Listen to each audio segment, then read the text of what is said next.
Bulletin में सबसे पहले कोरोना की सूरत हाल पर बात करें तो कोरोना एसओपीज और लॉकडाउन पर सख्ती से अमल दरामद के नतीजे आने लगे हैं। पाकिस्तान में कोरोना के नए मरीजों में कमी देखी जा रही है। कोरोना मुस्बत केसेस की शरह 4% से नीचे आ गई है। पंजाब की बात की जाए तो 24 घंटों के दौरान मुस्बत केसेस की शरह 2% से भी कम रही। लाहौर में 1.6% रिकॉर्ड की गई। सूबे बलूचिस्तान में कोरोना के फैलाव की शरह 5% रही। हुकूमत सिंध के सख्त इकदाम के बावजूद कराची में कोरोना केसेस में कमी नहीं आ सकी है। गुज़िश्ता रोज मुस्बत केसेस की शरह 10% से ऊपर रही। केसेस में इजाफे की शरह ने सिंध हुकूमत के इकदाम पर सवालात उठा दिए हैं। NCOC के मुताबिक मुल्क भर में 31 मई को 47,600 से ज्यादा टेस्ट किए गए।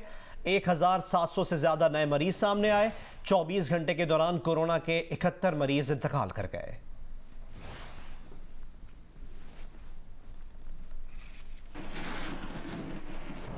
कोरोना से बचाव के लिए पाकिस्तान में तैयार वैक्सीन पाकवैक की बाकायदा लॉन्चिंग आज की जाएगी। वफाकी वजारत सेहत के हुक्काम के मुताबिक पाकवैक पाकिस्तान में तैयार और पैक होने वाली पहली वैक्सीन है। ये vaccine national institute of health में तैयार और पैक की गई है। पाकवैक चीन से दरामद साइनोवैक के खाम माल से तैयार की गई है, जिसे चीनी माहिरीन के ताउन से तैयार किया गया है। पाकिस्तान ने अब तक पाकवैक की 1,20,000 से ज्यादा खुराकें तैयार की हैं। साइनोवैक पहली वैक्सीन थी जिसके 3rd लेवल के ट्रायल्स पाकिस्तान में हिस्सा लिया और NIH में लगा वैक्सीन प्लांट महाना 30 लाख वैक्सीन तैयार करने की सलाहियत रखता है।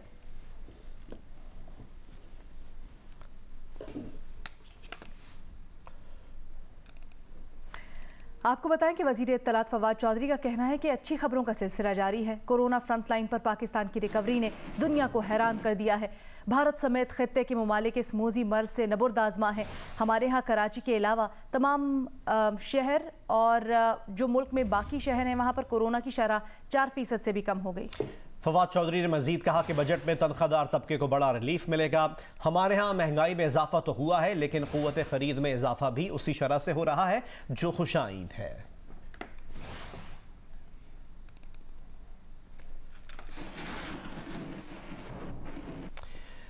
FBR ने 11 माह का टैक्स हदफ हासिल कर लिया। जुलाई से मई तक 4,167 अरब रुपए का टैक्स जमा किया गया।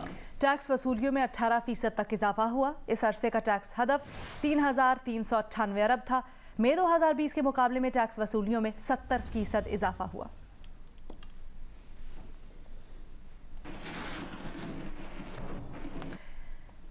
विफाकी इदारा शुमारियात के मुताबिक रवा माली साल के पहले 11 माह में महंगाई की शरह तकरीबन 9% रही। इदारा शुमारियात के जारी अदाद शुमार के मुताबिक रवा माली साल के पहले 9 माह में शहरों में CPI की शरह 8% रही। रवा माली साल के पहले 9 माह में देहात में CPI की शरह तकरीबन 10% रही। खाने पीने की 13 अशिया की कीमतों में इजाफा, जबकि 5 अशिया की कीमतें कम हुई। गुज़िश्ता साल मई के मुकाबले में रवा साल मई में महंगाई की शरह में तकरीबन 11% इजाफा हुआ।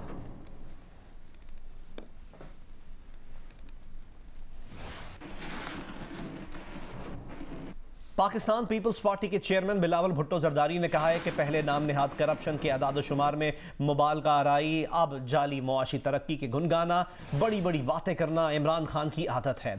एक बयान में बिलावल भुट्टो जरदारी ने कहा कि पाकिस्तान में 21% से ज़ायद शरह गुर्बत मुआशी तरक्की के दावों को गलत साबित कर रही है। मुआशी बदहाली को एडिट करके मुआशी तरक्की बना देने से पाकिस्तान के अवाम की किस्मत नहीं बदलेगी। बिलावल भुट्टो ने कहा इमरान खान की फोटोशॉप माशी तरक्की को पाकिस्तान के अवाम मुस्तरद कर चुके हैं। बिलावल भुट्टो ने सवाल किया कि माशी शरह नमो बढ़ी है तो खैबर पख्तूनख्वा के आला तालीमी इदारों के बजट में कटौती क्यों की गई।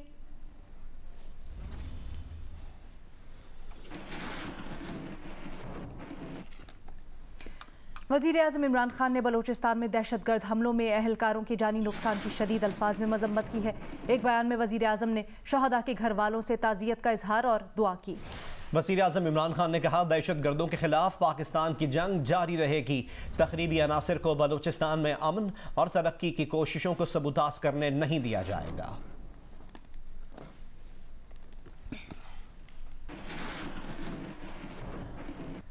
ISPR के मुताबिक दहशतगर्दों ने पीर इस्माइल ज़ियारत के करीब FC चौकी को निशाना बनाया।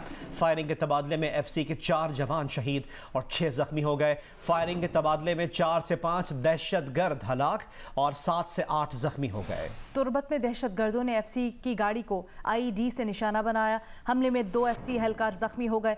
ISPR के मुताबिक रियासत मुखालिफ ताकतों की ईमा पर ऐसी बुज़दिलाना कार्रवाइयों से बलूचिस्तान में अमन और खुशहाली के अमल को सबूताज नहीं किया जा सकता। सिक्योरिटी फोर्सेस हर कीमत पर इनके मज़मूम मकासद नाकाम बनाने के लिए पुरअज़्म है।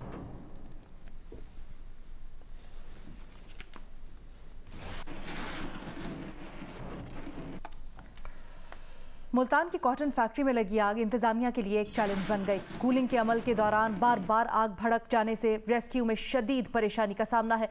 आग बुझाने के अमल में हेलीकॉप्टर्स की भी मदद ली गई। मजीद बता रहे हैं जियो न्यूज़ के नुमाइंदे इमरान चौधरी। जी, मैं इस वक्त मुल्तान के नवाही इलाके कादरपुर रामा में 3 दिन पहले जिस कॉटन फैक्ट्री में आग लगी थी, इस कॉटन फैक्ट्री के अकबी हिस्से में मौजूद हूँ, जो इस आग लगने की वजह से मुकम्मल तौर पर गिर गया। ना सिर्फ इस कॉटन फैक्ट्री के जो 3 बहुत बड़े बड़े गोदाम थे वो मुकम्मल तौर पर गिर गए, बल्कि इससे मुल्हिका जो रहायशी लोगों के घर थे वो भी बुरी तरह से मुतासिर हुए हैं। अभी भी जो है वो आग लगी हुई है और ये जो गिरे हुए घर हैं ये आपको नज़र आ रहे होंगे। रेस्क्यू 1112 के पास जो था वो केमिकल मौजूद नहीं था जो आग पर फेंक कर उस पर काबू पाया जा सकता। ये आग शुरू में बहुत मामूली हिस्से में लगी थी, लेकिन फिर उसके बाद फैलते फैलते अब उसने पूरी फैक्ट्री को अपनी लपेट में लिया और 65 घंटे से ज़्यादा का वक्त गुजर चुका है। इंतज़ामिया तो ये क्लेम कर रही है कि हमने आग पर काबू पा लिया, लेकिन इस वक्त भी आपको यहाँ से शोले जो है वो नज़र आ रहे होंगे। अभी तक जो है वो रेस्क्यू की टीमें और जो दीगर मुतलका इदारे हैं वो अपना काम कर रहे हैं। और अब जियो मौसम। पंजाब के कई शहरों में बारिश से गर्मी का जोर कुछ कम हुआ है। बहावल नगर में तूफानी हवाओं से मुताबिक मुकामात पर खंबे, दरख्त और साइन बोर्ड्स गिर गए। हाफिजाबाद में नशेबी इलाकों में बारिश का पानी जमा हो गया। महकमा मौसमियात ने पेश गोई की है कि पंजाब, गिलगित बल्तिस्तान और कश्मीर में तेज हवाओं और गरज चमक के साथ चंद मकामात पर बारिश की तवक्को है।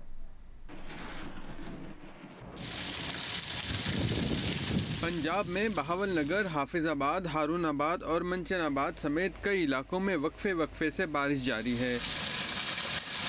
बहावल नगर में तूफ़ानी हवाओं से मुतादिद मकानात पर खंबे, दरख्त और साइन बोर्ड गिर गए। मंचनाबाद में आंधी के बायस आग लगने से 10 भैंसें हलाक हो गईं। हाफिजाबाद में बारिश का पानी नशेबी इलाकों में जमा हो गया है। चीचावतनी, खानेवाल, कामोकी समेत करीबी इलाकों में मौसम अबर आलूद है। महकमा मौसमियात के मुताबिक खैबर पख्तूनख्वा, पंजाब, गिलगित बल्तिस्तान और कश्मीर में तेज़ हवाओं और गरज चमक के साथ चंद एक मकामात पर बारिश की तवक्का है। शदीद गर्मी के बायस मैदानी इलाकों में गर्द आलूद हवाएं और आंधी चलने का भी इम्कान है। लाहौर समेत पंजाब भर में गुज़श्ता रोज़ से मौसम इंतहाई खुशगवार है। मतलब अबर आलूद तेज़ ठंडी हवाओं के साथ मुख्तलिफ औक़ात में बारिश का सिलसिला जारी है। डिटेल से हमें आगाह करेंगी नुमाइंदा जियो न्यूज़ नवीन अली। गुज़श्ता रोज़ शाम से ही लाहौर समेत पंजाब के मुख्तलिफ शहरों का मौसम इंतहाई खुशगवार हो गया है। अचानक से बादल छाए और देखते ही देखते गरजने और बरसने भी लगे।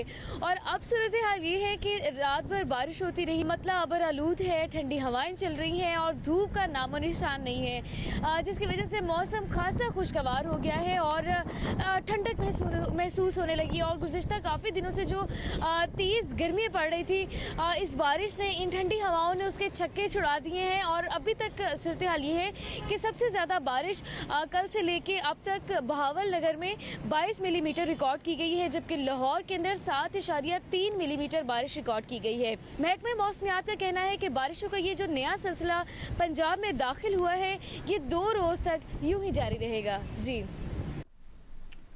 और हैदराबाद इन दिनों शदीद गर्मी की लपेट में है और ऐसे में गर्मी की शिद्दत से बचने के लिए शहरी सिंध के मशहूर मशरूब थादिल का इस्तेमाल कर रहे हैं। इसकी डिटेल से हमें आगाह करेंगे अली नईम। हैदराबाद में इन दिनों दर्जा हरारत 45 से 46 डिग्री सेंटीग्रेड को छू रहा है। जब लोग अपने घरों से बाहर निकलते हैं तो गर्मी से बचाव के लिए मुख्तलिफ तदाबीर इख्तियार करते हैं और उनमें सबसे अहम एक जो तदबीर है गर्मी से बचाव की, वो है ठंडे मशरूबात का इस्तेमाल। और हैदराबाद के अंदर भी सिंध के सबसे मारूफ मशरूब थादल का सबसे ज़्यादा इस्तेमाल किया जाता है। थादल के एक स्टॉल पर हम मौजूद है। हमारे कैमरामैन काजी शकील आपको दिखा सकते हैं कि ये एक मुख्तलिफ अंदाज से तैयार किया जाता है, जिसके अंदर मुख्तलिफ अज्जा शामिल किए जाते हैं और उसको मिक्स करने का भी एक अपना ही अंदाज है। ये शरबत बहुत ज़्यादा ठंडा होता है और यही वजह है कि इसको बहुत ज़्यादा इस्तेमाल किया जाता है और लोग इसको बहुत शौक से पीना पसंद करते हैं। बताइएगा इसमें क्या क्या चीज़ें शामिल करते हैं? भाई इसमें बादाम डलती है और ज़ीरा, छोटी इलायची, काली मिर्ची, चीनी, गुड़ और मिश्री। ये जिगर के लिए बहुत फ़ायदेमंद है, लोग इसको शौक से भी। और अब एक अहम ऐलान। सिविल सोसाइटी और मीडिया हुकूक की तंजीमों की जानिब से सहाफ़ी असद तूर पर नामालूम अफराद के हमले के खिलाफ एहतजाजी मुजाहरा किया गया, जिसमें जियो के सीनियर एंकर हामिद मीर ने तकरीर की, जिसके नतीजे में माशरे के बाज़ हलकों का शदीद रद्द अमल सामने आया। हम एडिटोरियल कमेटी और वकला के साथ इस सूरत हाल का जायजा ले रहे हैं कि पॉलिसी या कानून की कोई खिलाफ वर्जी तो नहीं हुई। इस दौरान कैपिटल टॉक की मेज़बानी आर्जी मेज़बान के सुपुर्द की जा रही है। हम अपने नाजरीन और क़ारीन को याद दिलाना चाहते हैं कि मुल्क में किसी भी दूसरी मीडिया ऑर्गेनाइजेशन के मुकाबले में करप्शन, तौहीन रिसालत और गद्दारी जैसे सैकड़ों झूठे इल्ज़ामात पर जंग जियो ग्रुप को बंद किया गया। हमारे सहाफ़ियों को मारा पीटा गया। अपने नाजरीन और क़ारीन को हालात से बाखबर रखने में ऑर्गेनाइजेशन को 10 अरब रुपए से ज़ायद का माली नुकसान भी बर्दाश्त करना पड़ा। ताहम ग्रुप और इसके एडिटर्स के लिए मुश्किल हो गया कि वो अपने दायरे अख्तियार से बाहर की गई तकरीर या तहरीर के मवाद की जिम्मेदारी कैसे लें जो वाक़यतन एडिटोरियल टीम ने देखा हो और ना ही उसकी मंजूरी दी हो। हामिद मीर और दूसरे सहाफ़ी अपने साथी सहाफ़ी पर हमले के हवाले से जिस गम व गुस्से या मायूसी का शिकार हुए उस पर हमें भी शदीद तशवीश है। ताहम इसके इजहार के ज़्यादा बेहतर तरीक़े और ज़राए मौजूद हैं जिनसे सहाफ़ी और सहाफ़त के तहफ़्फ़ुज़ की बात की जा सकती है। पाकिस्तान में सहाफ़ियों की बहुत बड़ी तादाद आवाम के जानने के हक़ के लिए लड़ते हुए जानों और आज़ादी से महरूम हुई। PFUJ, HRCP, Pakistan bar association, PBA, APNS, association of electronic media editors and news directors और CPNE, इसके साथ साथ मीडिया हुकूक की आलमी तंजीमें हुकूमत से मुतालबा करती रही हैं कि सहाफ़ियों को ऐसे इक़दाम के ख़िलाफ़ तहफ़्फ़ुज़ दिया जाए, मगर अब तक किसी हुकूमत ने ऐसा नहीं किया। तजावुज़ात की आड़ में लीज़ मकानात गिराने के मामले पर गुज्जर नाला और औरंगी नाला मुतासिरीन की ऑपरेशन के खिलाफ दरख्वास्त की समाअत हुई। दरख्वास्त की सिंध की समाअत हुई और सिंध हाई कोर्ट ने सुप्रीम कोर्ट से वजाहत आने तक मुतल्लिका हुक्काम को ऑपरेशन जारी रखने से रोक दिया है। इसकी डिटेल्स जानते हैं इस रिपोर्ट में। सिंध हाई कोर्ट में दौरान समाअत KMC के वकील ने तस्लीम किया कि लीज मकानात तजावुज़ात की तारीफ में नहीं आते। सुप्रीम कोर्ट ने सिर्फ तजावुज़ात के खात्मे का हुक्म दिया था, जिस पर जस्टिस हसन अजहर रिजवी ने बरहमी का इजहार किया। अदालत ने गुज्जर और औरंगी नाले पर ऑपरेशन रोकने से मुतालिक हुक्म इम्तनाई में तोसी कर दी। अदालत ने कहा कि जब तक सुप्रीम कोर्ट से वजाहत नहीं आ जाती तब तक ऑपरेशन ना किया जाए। लीज मकानात तजावुज़ात में नहीं आते तो किसी किस्म की तोड़ फोड़ नहीं होगी। जस्टिस हसन अजहर रिजवी ने कहा कि नालों पर ऑपरेशन कौन कर रहा है, जिस पर KMC के वकील ने कहा कि KMC एंटी इंक्रोचमेंट नालों के एतराफ ऑपरेशन कर रहा है। फैसल सिद्दीकी एडवोकेट ने अदालत को बताया कि हुक्म इम्तना के बावजूद KMC ने 6 लीज मकानात मिसमार कर दिए। अदालत ने गुज्जर और औरंगी नाले पर ऑपरेशन रोकने पर हुक्म इम्तना बरकरार रखते हुए दरख्वास्त की मजीद समाअत अगस्त के पहले हफ्ते तक मुलतवी कर दी। अमीन अनवर, जियो न्यूज़, कराची। डेरा गाजी खान के कबायली इलाके तमन खोसा में लादी गैंग के खिलाफ 7 रोज से जारी ऑपरेशन में अब तक कोई गिरफ्तारी अमल में नहीं आ सकी। राजनपुर में 2 मुगवी पुलिस एहलकारों को 6ठे रोज भी बाज़ेआब नहीं कराया जा सका है। डेरा गाजी खान लादी गैंग के खिलाफ सर्च ऑपरेशन में border military police, Punjab police और रेंजर्स के जवान हिस्सा ले रहे हैं। कबायली इलाके और कोहे सुलेमान के दुश्वार गुजार पहाड़ों पर गैंग के अरकान की तलाश जारी है। अब तक कोई गिरफ्तारी अमल में नहीं आई है। पुलिस के मुताबिक गिरफ्तार मशकूक अफराद से तफ्तीश की जा रही है, जिसकी रोशनी में डकैतियों का पीछा कर रहे हैं। राजनपुर के कच्चे के इलाके में 2 मुगवी पुलिस एहलकारों की बाजियाबी के लिए ऑपरेशन में अब तक कोई कामयाबी हासिल नहीं हो सकी है। ऑपरेशन में बख्तरबंद गाड़ियां, जदीद असलहा और जदीद टेक्नोलॉजी का इस्तेमाल किया जा रहा है। लाठानी गैंग ने कच्चा सोमियानी पुलिस चौकी से 2 एहलकारों को अगवा किया था।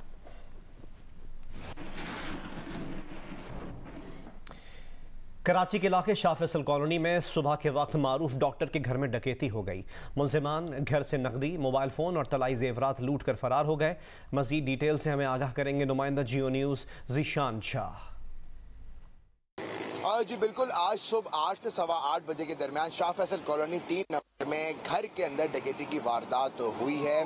मारूफ डॉक्टर जो सुबह के वक्त अपने घर से काम पर जाने के लिए निकले तो मोटरसाइकिल पर सवार 3 मुलजिमान नकाब पहने मौके पर आए और असलहे के जोर पे उनके घर में दाखिल हो गए। घर में दाखिल होने के बाद में जो हमारी पुलिस हुकाम से बात हुई है तो जो तफसीलात सामने आई है उसके मुताबिक मुलजिमान ने 1 गोल्ड की चेन, 2 मोबाइल फोन और 2.5 लाख रुपए नकदी असलहे के जोर पर लूट के फरार गिरफ्तार हो गए।